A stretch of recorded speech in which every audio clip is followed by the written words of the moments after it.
Hello. Today I'm going to be reading out of Ecclesiastes because that was what was spoke about in church this Sunday, but I've never actually opened Ecclesiastes, and I'm like, wow, like the stuff that's at first I'm like reading each section or chapter has a title or like. And I'm like, man, this guy must have been really depressed. Ecclesiastes 1. Everything is meaningless. I'm like, wow. Tell us how you really feel.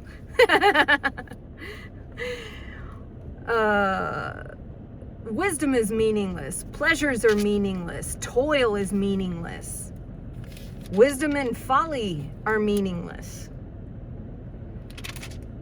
Oppression, toil, friendliness. Oh, he didn't say that was meaningless. Okay. This is chapter 4, where it says oppression, toil, friendliness. That's like the summarization at the top of the chapter. So I'll start there. Again, I looked and I saw the oppression that was taking place under the sun. I saw the tears of the oppressed, and they have no comforter. Power was on the side of their oppressors, and they have no comforter. And I declared that the dead who had already died are happier than the living who are still alive. Wow, this guy's really depressing. But better than both is the one who has never been born. Oh my. Okay, yeah, he's maybe it'll pick up.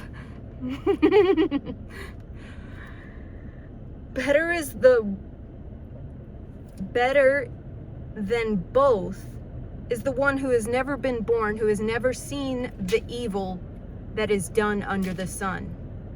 Fair point there. The world's getting darker every day, y'all. And I saw that all toil and all achievement spring from one person's envy of another. This too is meaningless, a chasing after the wind. Fools fold their hands and ruin themselves. Better one handful with tranquility than two handfuls with toil and chasing after the wind. And again, I saw something meaningless under the sun. There was a man all alone. He had neither son nor brother. There was no end to his toil, and yet his eyes were not content with his wealth. For who am I toiling? He asked. And why am I depriving myself of enjoyment? This too is meaningless, a miserable business. Two are better than one because they have a good return for their labor. If either of them falls down, one can help the other get up. Or if one of your partners falls off a ladder, and the rule is if you fall off the ladder, you're fired before you hit the ground. I worked for a guy like that. Partner fell off the ladder and I caught him. If I wasn't there. Yeah. Anyway. Great, I lost my spot again. And also, if two lie down together, they will keep warm. But how can one keep warm alone? Though one may be overpowered, two can defend themselves. A cord of 3 strands is not quickly broken. The next one is advancement is meaningless.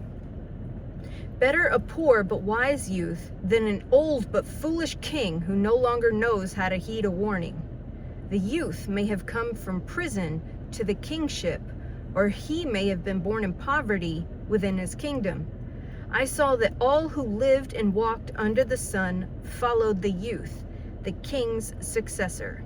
There was no end to all the peoples who were before them. But those who came later were not pleased with the successor.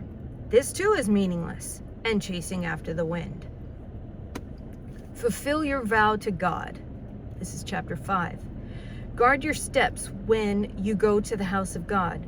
Go near to listen, rather than to offer the sacrifice of fools who do not know what they're doing wrong. Do not be quick with your mouth, and do not be hasty in your heart to utter anything before God. God is in heaven, and you are on earth, so let your words be few. A dream comes when there are many cares, and many words mark the speech of a fool. That right there, when I was growing up, our teachers had a saying, fat meat is greasy. And that's exactly what that means. Many words mark the speech of a fool. When you make a vow to God, do not delay to fulfill it.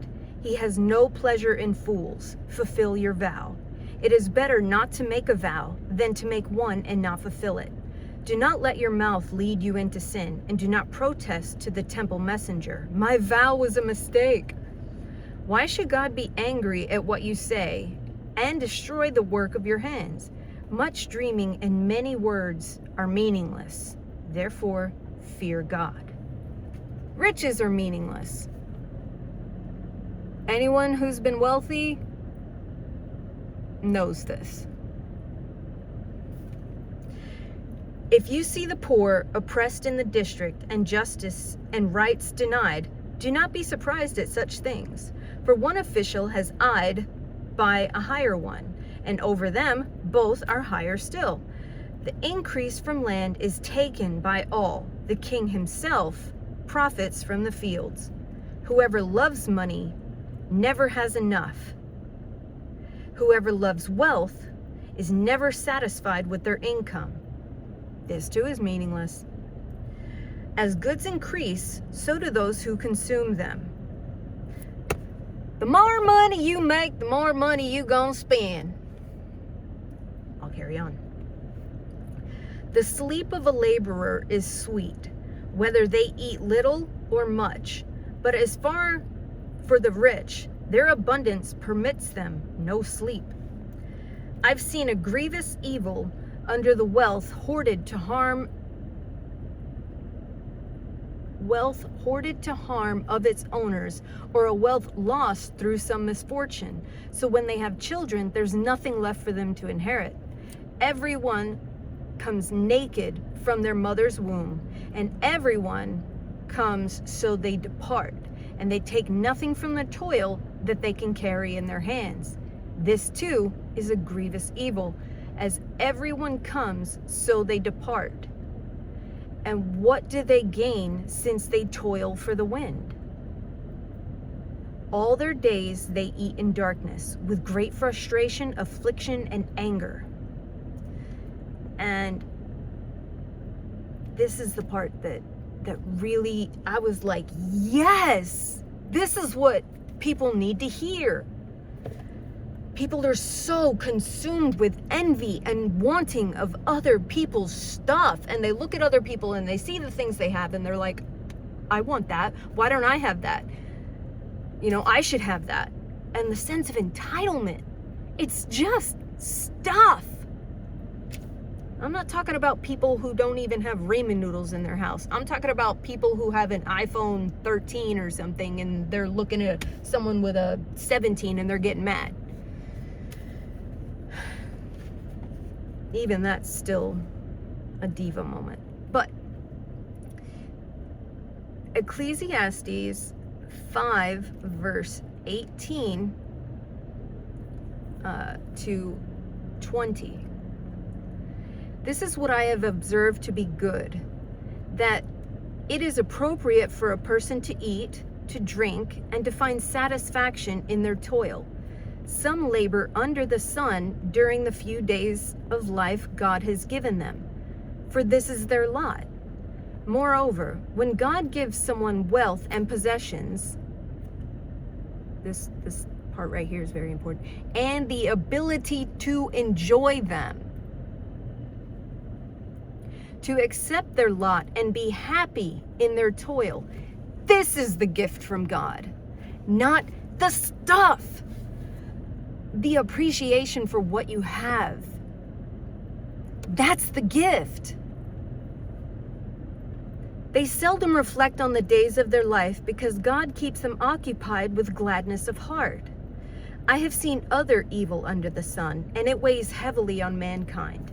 God gives some people wealth, possessions, and honor, so they lack nothing and that their hearts desire. But God does not grant them the ability to enjoy them, and strangers enjoy them instead. This is meaningless, a grievous evil. A man may have 100 children and may live many years, yet no matter how long he lives, he cannot enjoy his prosperity and does not receive proper burial. I say that a stillborn child is better off than he. It comes without meaning. It departs in the darkness, and in darkness its name is shrouded.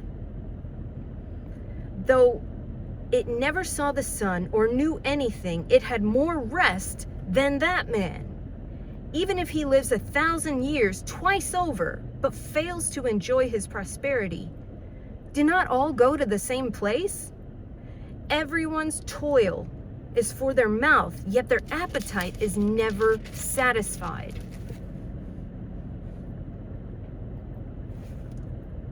I'm gonna stop right there, and I'll pick this up again tomorrow.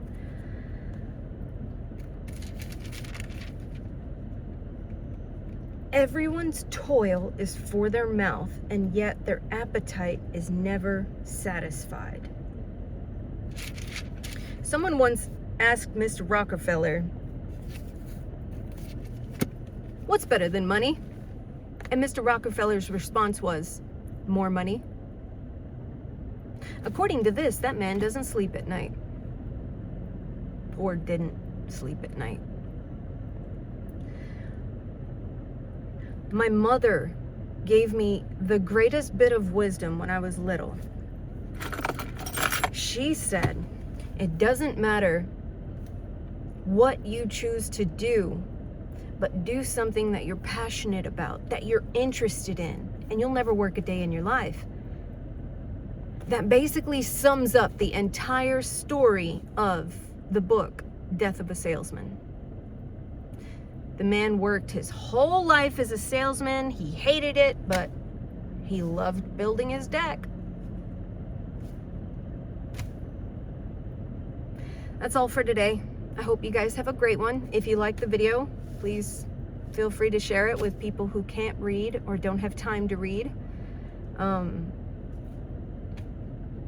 It's becoming more and more clear to me that a lot of people, young people especially, are leaving school not knowing how to read. So please, have your children read a sentence out to you.